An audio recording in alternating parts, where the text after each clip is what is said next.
我正在大王大富竞走，哇，走着走着，突然觉得，哇，真的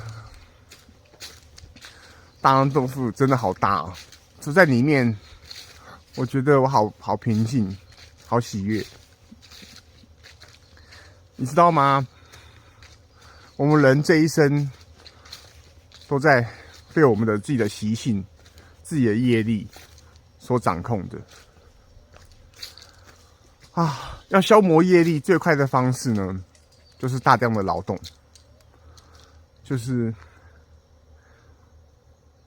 大量，而且就是让自己，比如说每天运动、走路、跑步、骑自行车，或是做家事、扫地、拖地，